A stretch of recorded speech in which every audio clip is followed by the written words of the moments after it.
Bonjour à vous, merci de nous rejoindre en direct dans cette émission spéciale que vous propose Radio Alger Chaîne 3.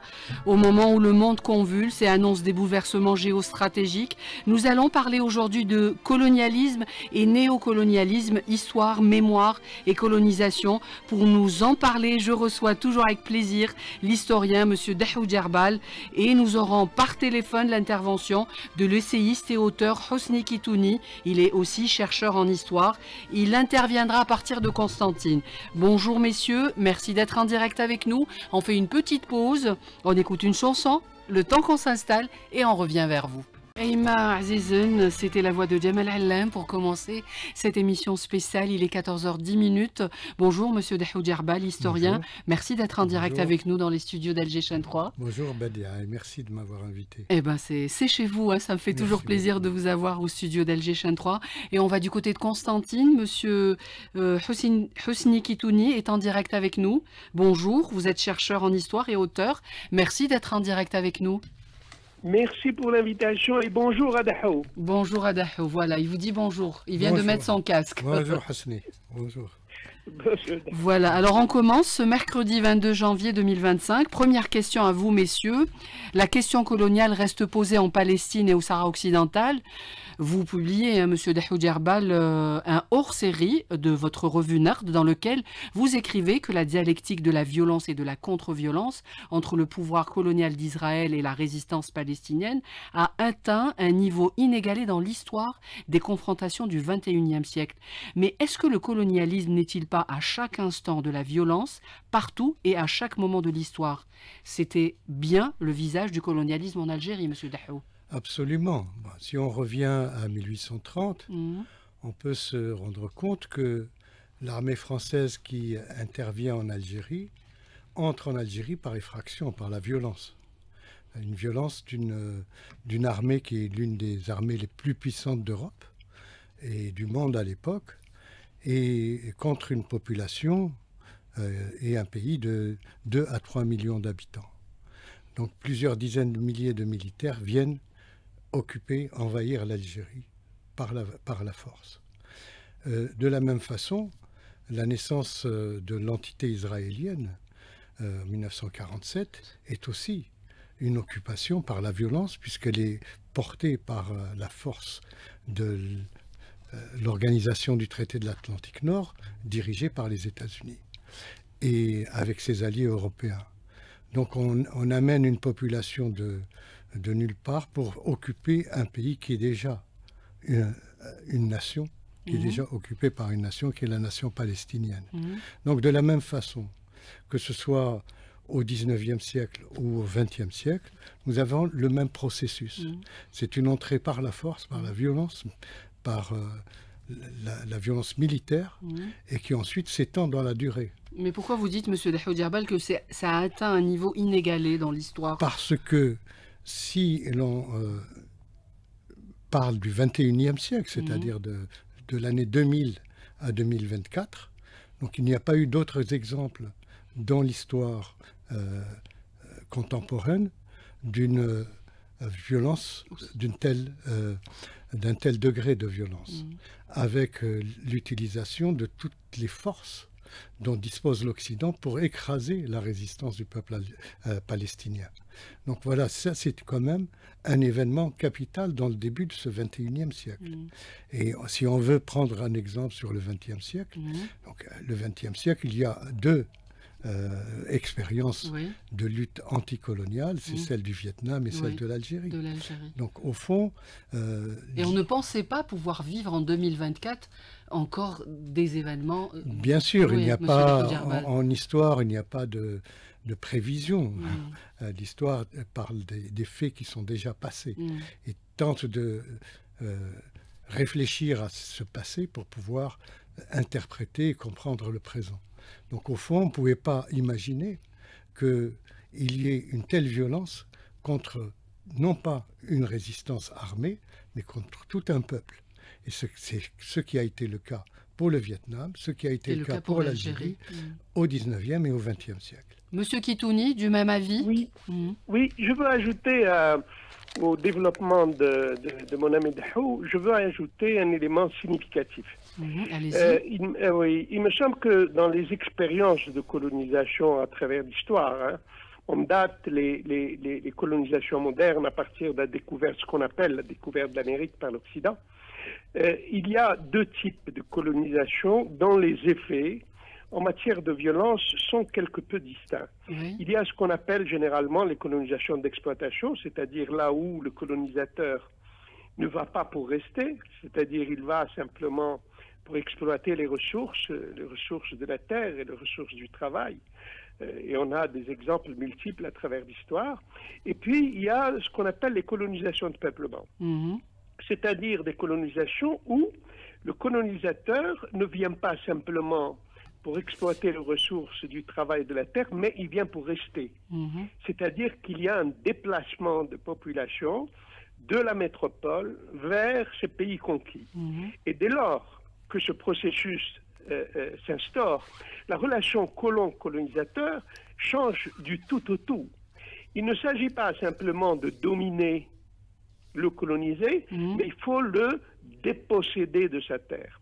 Il faut lui prendre sa terre et assurer l'hégémonie du colonisateur, non pas seulement de manière politique, mais de l'assurer également sur le plan culturel, politique, d'où un racisme structurel qui va constituer ces sociétés. Et donc on a dans ces expériences de colonisation et de peuplement deux choses absolument essentielles.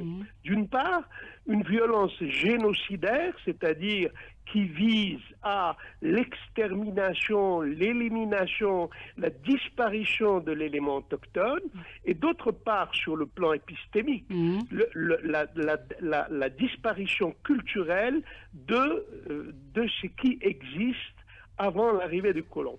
Et de cette expérience de colonisation, nous l'avons en Amérique du Nord avec la conquête des Amériques, nous l'avons en Australie, et nous l'avons, et ça c'est une expérience absolument exceptionnelle, pour la première fois, nous l'avons en Afrique par le colonialisme français, c'est-à-dire à partir du 19e siècle, le début du 19e siècle, alors qu'on assiste à une transition des colonisations, c'est-à-dire un passage généralement vers des colonisations d'exploitation en Afrique, en Inde, etc. Chose exceptionnelle, on assiste à une colonisation, transfert de peuplement en Algérie, et c'est là où on va assister à ce que Dahoujerbel appelle absolument exceptionnel, une violence complètement nouvelle, celle que l'on observe en Algérie, une violence génocidaire, destructrice, etc. Et à cet égard, la seule expérience identique que nous avons en Afrique, c'est l'expérience de l'Afrique du Sud. C'est-à-dire où il y a une violence génocidaire destructrice consécutive à la colonisation de peuplement.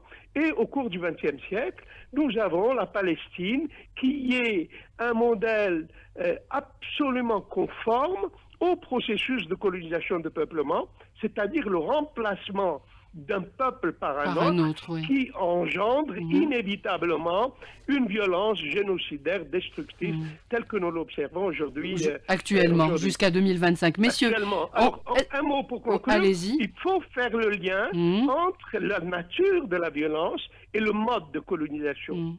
Certes, toutes les colonisations ont été violentes, comme le soulignait Dahoujerbel. Il n'y a pas de colonisation sans violence, mais la colonisation de peuplement prend inévitablement la caractéristique d'une violence génocidaire, destructrice, etc. Vous voulez réagir à ce que dit M. Dahoujerbel? Après, je continue pour ma deuxième question. Il faut insister sur ce point concernant la définition de la colonisation. Et le néocolonialisme. Souvent, dans les amphithéâtres, dans les départements d'histoire, quand nous enseignons l'histoire contemporaine en arabe, il y a lieu d'insister sur le fait que l'isti'amar il existe un peu partout, mais l'isti'mar al-istitani, la colonisation de peuplement, se distingue des autres formes de colonialisme. Et c'est ce que vient d'expliquer avec détail Hasni Kitouni. Donc effectivement, c'est une violence non pas seulement contre, disons, une résistance de la population, mais c'est une violence contre son identité, contre sa nationalité, contre sa citoyenneté qui existait déjà, en tout cas pour ce qui concerne l'Algérie. Et donc un effacement systématique et dans la longue durée de l'être au monde de la population colonisée. Et finalement, quand nous travaillons sur le centenaire de la colonisation en 1930, il y a en fait des journaux à l'époque, par exemple comme Blabès, le quotidien de Blabès, qui titrait sur 5 colonnes à la une l'Algérie, une France plus France que la France. Voilà. Ça c'était en quelle année, M. Dahouj 1930. 1930. C'est les fêtes du centenaire. Déjà, Donc au fond, ils ont triomphé au bout d'un siècle de l'existence même de l'Algérie en tant qu'État, en tant que nation, en mettant à la place de l'Algérie une France plus France que la France. Donc ça, on n'invente pas ces histoires-là. Elles sont ancrées dans la conscience, elles sont ancrées dans l'histoire de la France, mais elles sont ancrées aussi dans les générations actuelles. En fait, que ce processus de domination d'un pays et d'un peuple qui n'est pas français, et la tentative de transformer ce pays en un morceau de la France, il est encore présent dans l'inconscient, dans l'impensé de la France actuelle. On y reviendra par la suite. Alors, messieurs, est-ce que la pensée coloniale, parce qu'il y a une pensée coloniale, monsieur Dahouj Erbal et monsieur Kitouni, vous pouvez la développer, n'est pas toujours une mise en partition d'une forme d'apartheid, du système de 2 collèges en Algérie aux discriminations systémiques et racistes du régime sioniste? Il y a une continuité des pratiques coloniales ici de ces théories? Est-ce qu'on peut peut-être expliquer ces théories, monsieur Dahouj Erbal ou Kitouni? Ce n'est pas seulement une forme ou un type d'apartheid, c'est un apartheid. C'est un apartheid. C'est un apartheid au sens propre du terme. Parce que quand on étudie l'évolution de l'occupation de l'Algérie par la France, d'une manière générale, qu'elle fût militaire ou par la suite, qu'elle fût économique, sociale et politique, on se rend compte que, effectivement, il y a, au fur et à mesure, une volonté de faire de tout ce qui est ressources, de tout ce qui est production, de tout ce qui est langue, de tout ce qui est culture, d'en faire une France, c'est-à-dire français, de le faire français. Et donc, au fond, l'expropriation de la terre qui a suivi la violence militaire, et donc disons, la lutte contre la résistance armée. Ensuite, 1863, le Senatus Consulte va déterminer le passage de la terre, de la propriété de la terre des Algériens vers les Français. 1873, c'est la loi Varnier qui est la privatisation de la terre pour pouvoir la transmettre aux colons.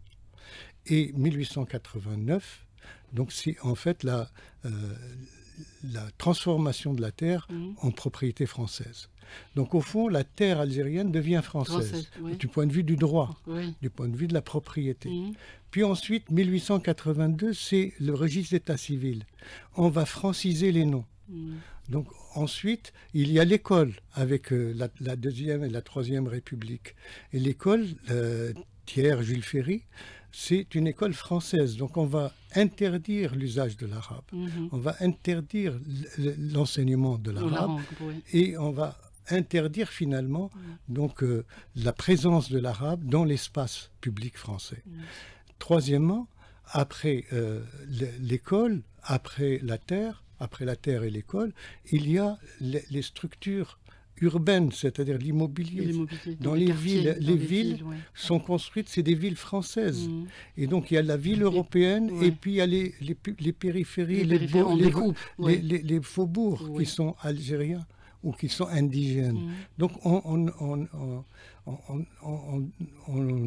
on déracine finalement. Dans son propre pays. Dans son propre pays, non seulement l'Algérien de sa propre terre, mais aussi de sa propre langue, de sa propre culture. Identité. Et on le parque dans des périphéries, on le parque dans les faubourgs, on le parque dans les bidonvilles. Donc au fond, l'espace lui-même, l'espace habité, l'espace de vie est aussi ségrégé.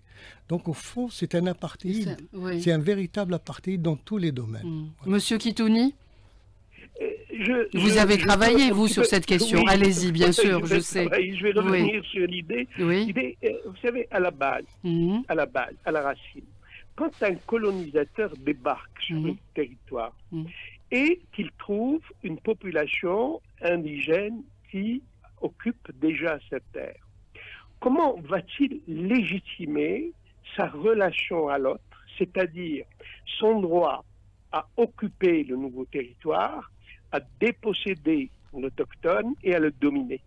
Donc, il doit justifier cela. Comment le justifie-t-il? Il va le justifier par le principe d'inégalité des races.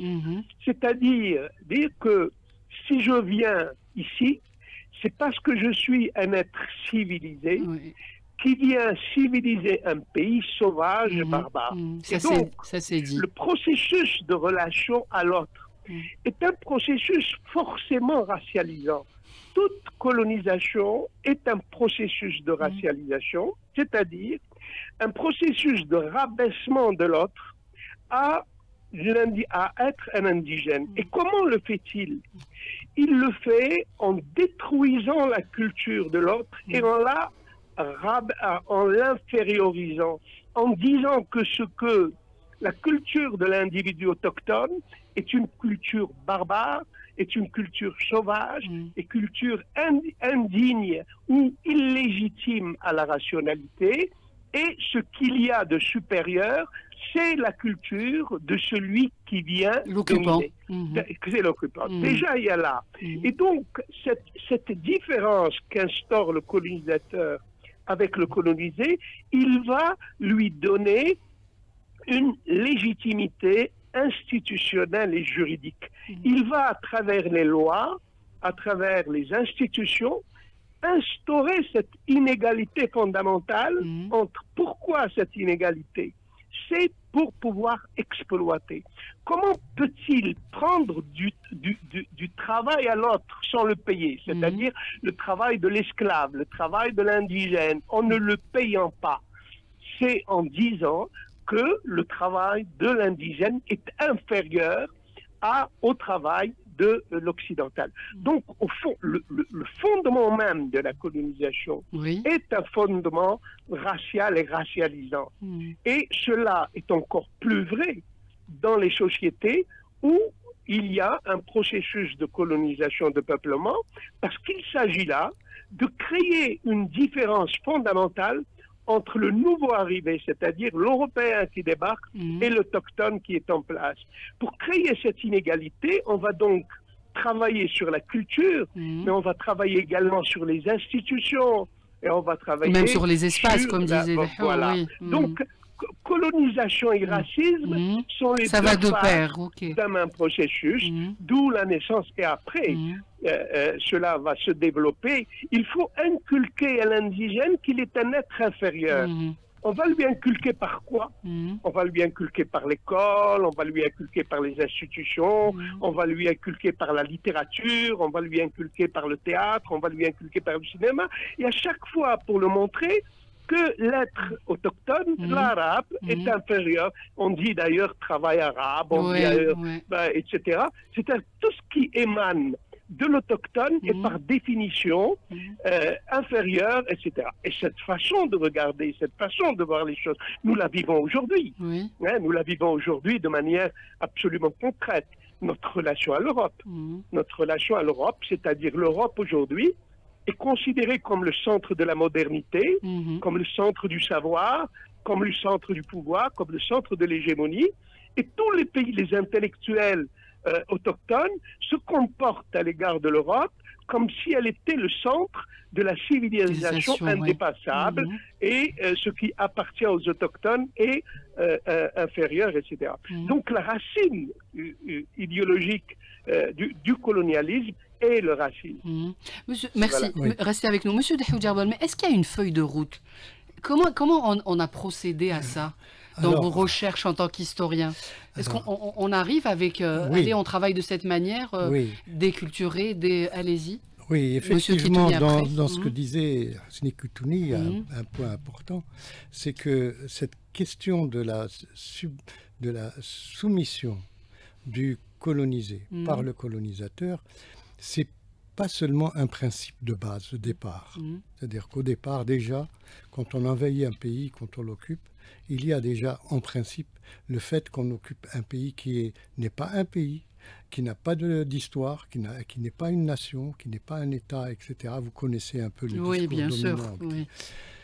Or, ce principe de base, il va être en fait transformé en processus. C'est un processus historique qui, au bout du compte, va produire cette infériorité et cette infériorisation de l'autre, qui est l'Algérien autochtone. En fait, quand on arrive à la fin du XIXe siècle, les conditions qui ont été faites à la population algérienne, au peuple algérien, soit du point de vue de son rapport à la terre, soit du point de vue de son rapport à lui-même, va produire en fait une subalternité qui est systémique. C'est-à-dire qu'au fond, c'est l'identité même du système colonial. Le système colonial, c'est comme il vient d'être développé par Hosni Koutouni, c'est un processus de soumission et de subalternisation. Mais en même temps, et comme il a été dit aussi, il y a un processus juridique. C'est-à-dire qu'en fait, on va faire accompagner ce processus de violence physique, de violence matérielle, de violence par un dispositif juridique, par la production de la loi. Et là, Amara Nourdine, un jeune historien algérien, on a fait une thèse. Une très belle émission. Absolument. Oui. Et puis, qu'est-ce qui se passe en 1834 et puis en 1834 et puis en 1842, l'Assemblée nationale, le Parlement français, envoie une commission d'enquête à la tête de laquelle se trouvait Alexis de Tocqueville. Pour ceux qui ne le connaissent pas, c'est un grand auteur français, dit fondateur de la sociologie française au XIXe siècle, auteur de la démocratie en Amérique, qui va faire une enquête. Qui va faire un rapport. Un rapport à l'Assemblée nationale. Et dans ce rapport à l'Assemblée nationale, il y a 4 points. Le premier point, c'est la domination militaire. Le deuxième point, c'est la colonisation. Le troisième point, c'est la francisation. Et le quatrième point, c'est le remplacement de l'algérien par le français. Donc, au fond, le programme est déjà là. Et déjà tracé, c'était en 1800... Ce que vous appelez la feuille de route. La feuille de route était déjà en 1842. Donc la Tocqueville était là pour faire un rapport. Alors, et ce Tocqueville-là, il y a des universités en France à qui on a donné le nom de Tocqueville. La pensée philosophique et la pensée sociologique de la France repose sur de tels auteurs, de tels personnages.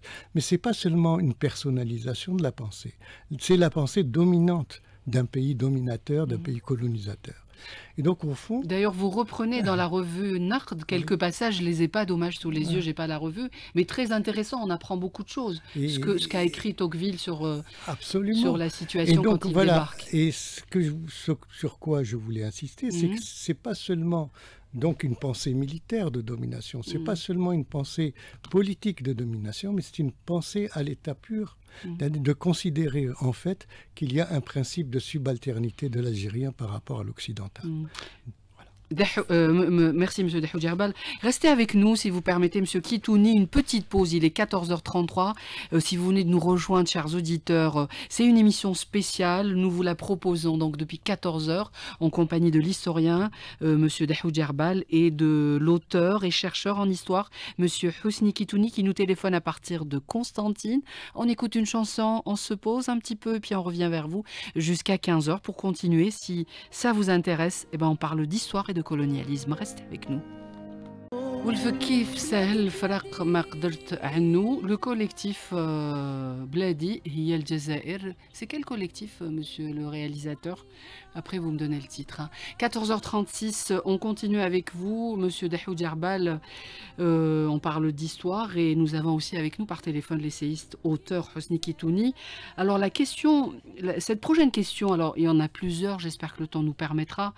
De l'anticolonialisme de Jean-Paul Sartre ou de Vidal-Naquet, on est passé aujourd'hui à une pensée décoloniale inspirée par des théories de Frantz Fanon sur l'aliénation. Le colonialisme, vous l'avez dit, mais est-ce qu'on pourrait peut-être le rappeler, est toujours une entreprise de déculturation, monsieur Dahoud Jarbal? Oui, absolument. En fait, on l'a vu pour les exemples qui ont été cités précédemment par mon ami et collègue Hosni Kitouni, qui sont l'Australie, l'Afrique du Sud et avant les États-Unis.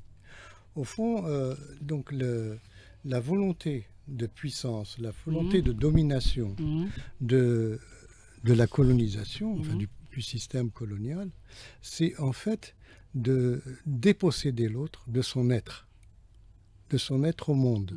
C'est pas seulement de le déposséder de ses biens, c'est pas seulement de le déposséder de sa terre, mais au fond de le déposséder de son nom propre. Au fond, donc il y a au fur et à mesure ce que j'ai appelé un paradigme pronominal. Quand le dominant s'adresse au dominé, quand le colonisateur s'adresse au colonisé, il ne s'adresse pas à lui avec son nom propre. Il s'adresse à lui, comme le dit Fanon, avec un épithète ou un attribut. C'est jamais quelque chose. Ça devient une chose, en fait. Et à la limite, il est animalisé. Hein. Le raton, etc. En fait, vous connaissez tous les sobriquets qui nous ont été imposés par le dominateur. Donc, au fond, ce processus est tellement puissant, il est tellement évident qu'au début du XXe siècle, entre quelque temps avant la Première Guerre mondiale et quelque temps après la Première Guerre mondiale, au fond, l'Algérien n'est plus l'Algérien autochtone. L'Algérien devient le colonisé. Et on commence à parler d'algérianisme. On commence à parler des maires algériens au Parlement français. Mais ce sont des Européens, ce sont des colons, ce ne sont pas les Algériens autochtones. Donc au fond, on nous a dépossédé non seulement de la terre, mais on a dépossédé de notre nom, de notre identité et de notre être au monde. Donc voilà en gros ce que... Quand on parle de déculturation. C'est à la fois une déculturation, une dépossession, mais aussi une déculturation, une dépossession de sa propre culture, de sa langue et de sa conscience au monde. Au fond, je disais dans une rencontre que j'ai eue au Japon il n'y a pas longtemps, en 2024, je leur disais en fait, quand on allait à l'école primaire, on avait une carte d'indigence. C'est-à-dire... Carrément une carte. Carte d'indigence qui nous permettait d'aller à la cantine entre midi et 2 heures. Et je disais à mes collègues japonais, je leur disais, au fond, l'indigence, c'était quoi? L'indigence, c'était le manque. Un indigent, c'est celui qui manque de tout. Et donc, on avait une carte d'identité, en quelque sorte, une carte d'indigence, qui signifiait qu'on était dépossédé de tout. Mais je leur disais qu'en fait, la question n'était ni économique ni sociale de la dépossession, du manque. Le manque, c'est d'être algérien. On nous a donc... Et je disais qu'en fait, l'indigène, c'était un indigène qui manquait de tout, mais qui manquait principalement de son identité, de son nom et de son algérianité. Voilà, c'est ça qui est essentiel. Monsieur Hosni Kitouni, vous êtes revenu, vous êtes avec nous? On parle, oui, la déculturation, on en avait parlé juste avant la chanson, pour y revenir. D'accord. Alors dans le processus, là on est bien parti, on est bien sur les rails. Dans le processus de colonisation, nous avons parlé, M. Dahoud Jarbal a parlé de dépossession, parlé de violence, parlé de etc. Mais on a également parlé du processus d'infériorisation. Qu'est-ce que ça veut dire, processus d'infériorisation? Il est d'abord matériel, c'est-à-dire déposséder l'autre de ses moyens de production, de ses moyens de travail, de son patrimoine architectural, territorial, etc. Il y a une dépossession physique, mais il y a une dépossession culturelle, ontologique, c'est-à-dire faire en sorte que la production culturelle de l'autre, que la culture de l'autre ne soit plus productrice de son identité. Et comment on va procéder? On récupère. En Algérie, je vous donne un exemple qui est absolument significatif. Qu'est-ce qu'ils ont fait, les Français, à partir de 1840? 40, c'est 43. C'est d'envoyer une commission scientifique en Algérie. Une très grosse commission scientifique, faite de quelques polytechniciens.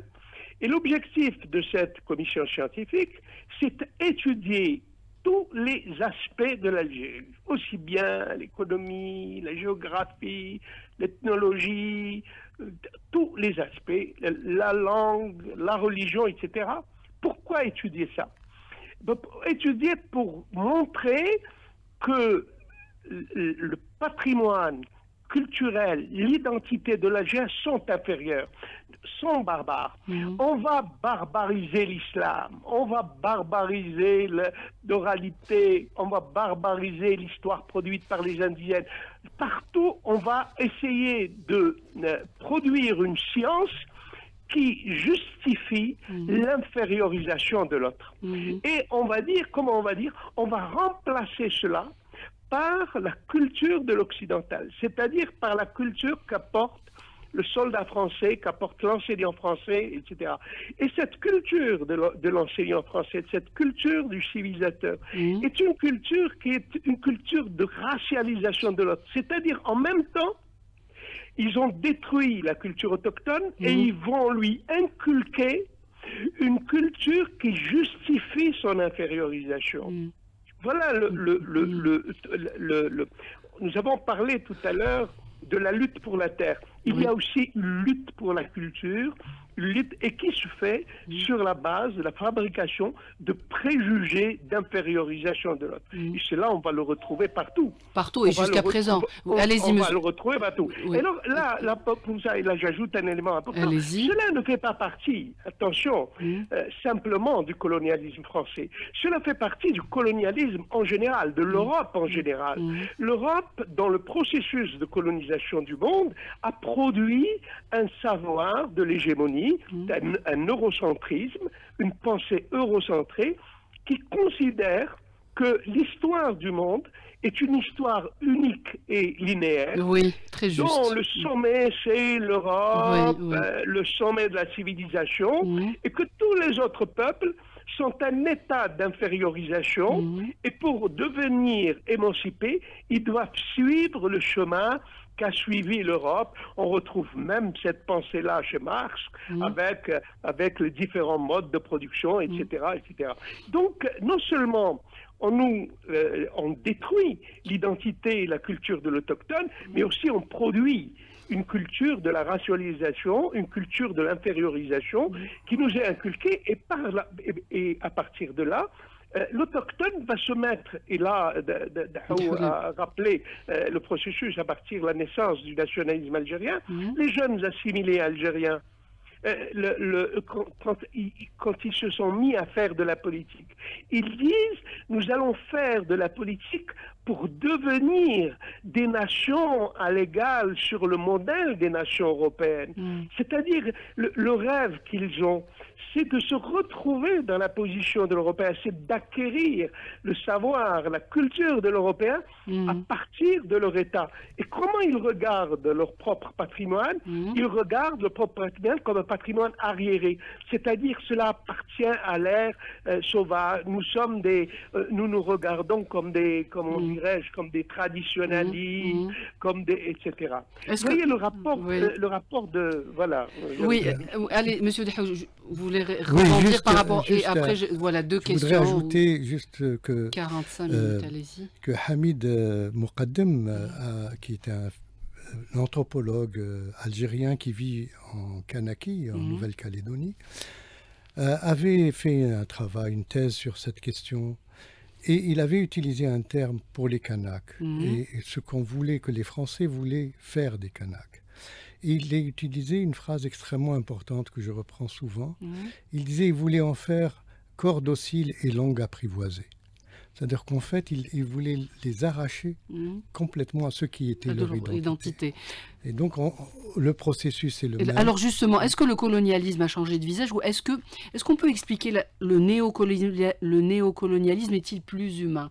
Écoutez, en 2025, monsieur Dahou puisque je suis sur l'avancée de la Nouvelle-Calédonie, vous savez que dernièrement, il y a eu une résistance, un soulèvement des Kanaks pour la question de l'autodétermination de la Kanaky. Et qu'est-ce qu'on a fait? Les dirigeants du mouvement de libération kanak ont été déportés en France. C'est-à-dire qu'en fait, le 19e siècle, il y a eu la déportation des Algériens et des résistants en Calédonie. En Nouvelle-Calédonie. Aujourd'hui, au 21e siècle, le même processus au sens inverse. Et le même processus nous emmène à la déclaration, juste celle, en parlant d'Afrique, Mayotte. Je veux dire, qu'est-ce qui s'est passé? Voilà, c'était quoi la phrase? Heureusement qu'on est là. Je veux dire, est-ce que ça nous rappelle ça? Tout à fait. Alors, le schéma revient. Alors, je crois qu'il faut ajouter à tout ce qui a été dit jusqu'à présent, c'est que c'est pas seulement dans le conscient, c'est pas seulement dans la conscience dominante en France et en Occident de manière générale, mais c'est aussi dans l'inconscient. C'est-à-dire dans l'impensé du monde occidentale aujourd'hui, il y a encore cela aujourd'hui, et pas seulement chez les dirigeants, pas seulement chez les gouvernants, mais aussi dans la majorité des populations du monde occidental. Et le visage du néocolonialisme serait-il plus humain, monsieur Dahou Djerbal ou monsieur Kitouni? Qu'est-ce qu'on peut entendre d'humain? C'est-à-dire, si on veut définir l'humain, généralement, quand on a été formé dans une culture occidentale, on revient à l'humanisme du siècle des Lumières. Or, ce siècle des Lumières, cet humanisme occidental, fondé par la France et la Renaissance, donc, au fond, il a montré ses limites, et des limites extrêmement tragique avec ce qui se passe aujourd'hui en Palestine, avec ce qui se passe aujourd'hui un peu partout dans le monde, où on cherche finalement à maintenir cette domination en écrasant tout ce qui est humain au sens propre du terme. Enfants et femmes. Voilà. Monsieur Kitouni, définition pour vous du néocolonialisme? Oui. Alors moi je pense qu'on utilise un terme qui est piège. Il n'existe pas de néocolonialisme. Il existe un colonialisme qui continue. Enfin, les latino-américains, les chercheurs latino-américains du courant décolonial, ils ont inventé, enfin, Aníbal Quijano a inventé un concept extrêmement intéressant et fécond. Il appelle ça la colonialité.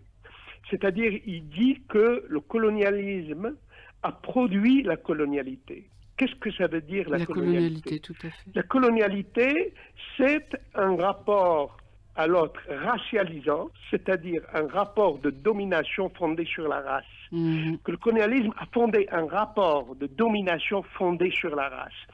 Et il appelle ça la colonialité du pouvoir, qui travaille le système colonial en reproduisant à l'identique les rapports de domination entre l'homme blanc et l'homme du Sud, entre l'Occident et les Sud, entre les dominateurs et les dominés. Bien sûr. Ce rapport de colonialité également se fait dans le savoir. On appelle ça la colonialité du savoir.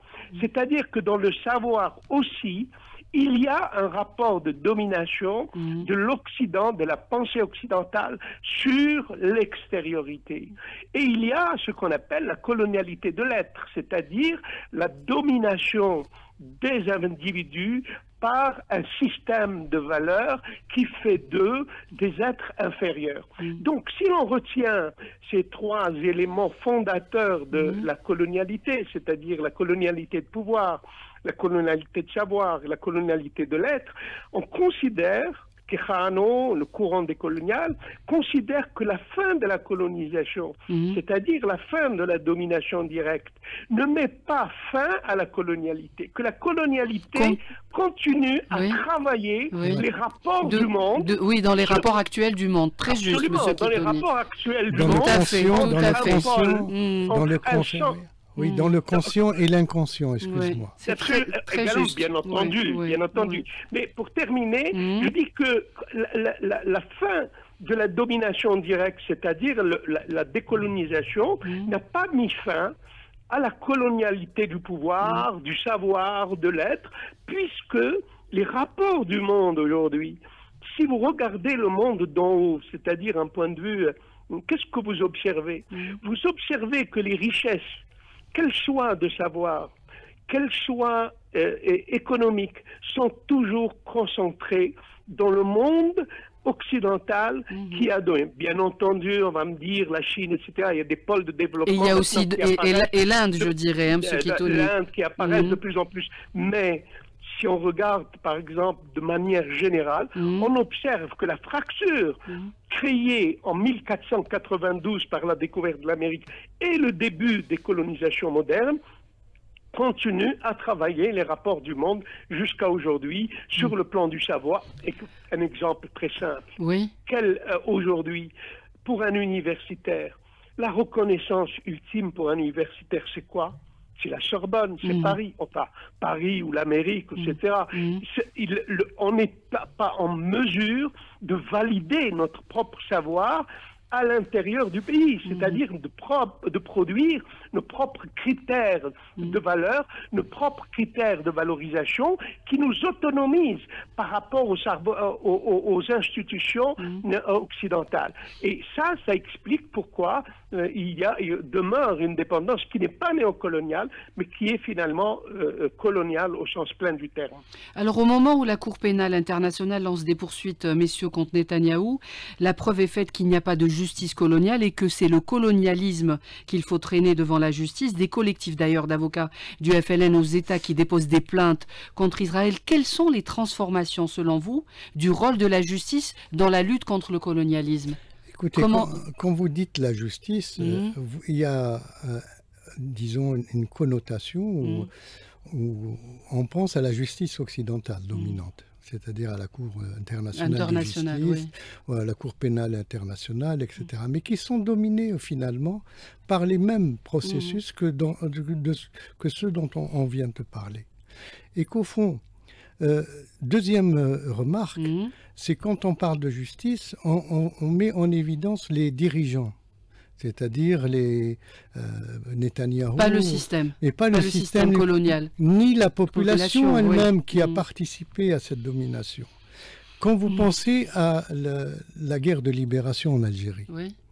La guerre de libération en Algérie, en 1959, il y avait 400 000 soldats français, plus les auxiliaires, plus les Européens qui constituaient les milices. Il y avait près d'1 million d'hommes en armes pour une population de 9 millions d'Algériens.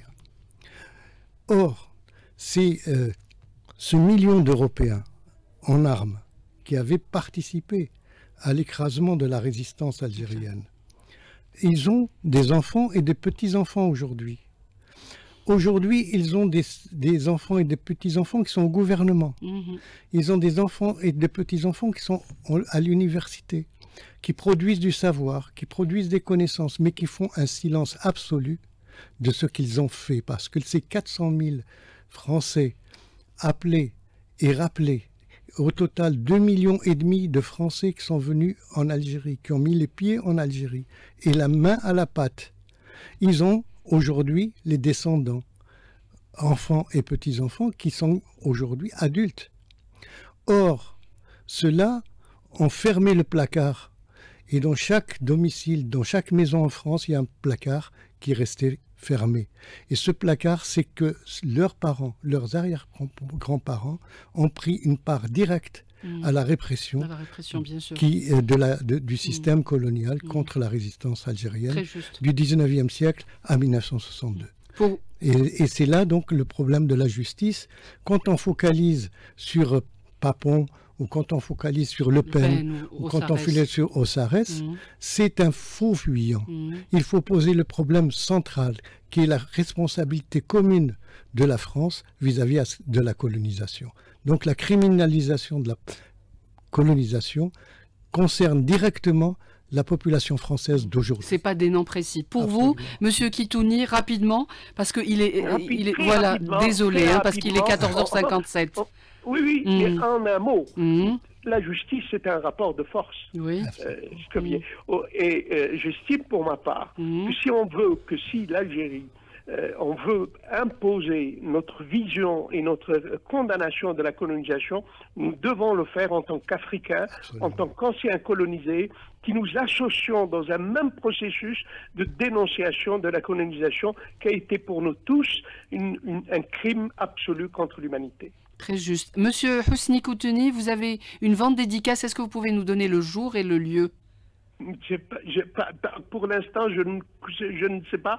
Et je vous remercie de m'avoir posé la question. D'accord. D'accord. Vous nous l'annoncez. Je sais que votre dernier ouvrage, en tout cas, il est au niveau des librairies. Merci pour votre participation.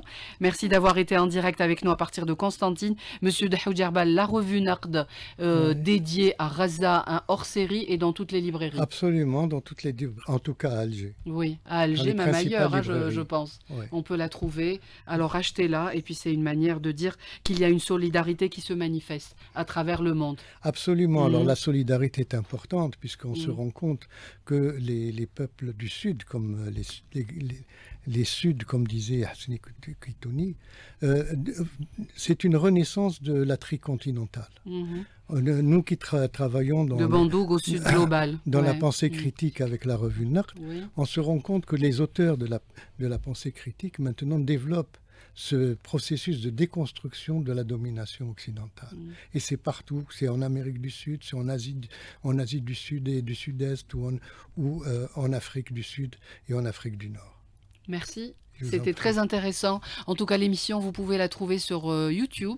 Merci à Ikram qui était au streaming. Merci à Hussein qui était à la régie. Badia Ahdet vous salue et je vous donne rendez-vous dimanche pour un autre sujet en direct sur les ondes Alger chaîne 3 à partir de 14h. Hakim Bey prend le relais. Je pense qu'une heure intéressante aussi. Allez, Yamenaj.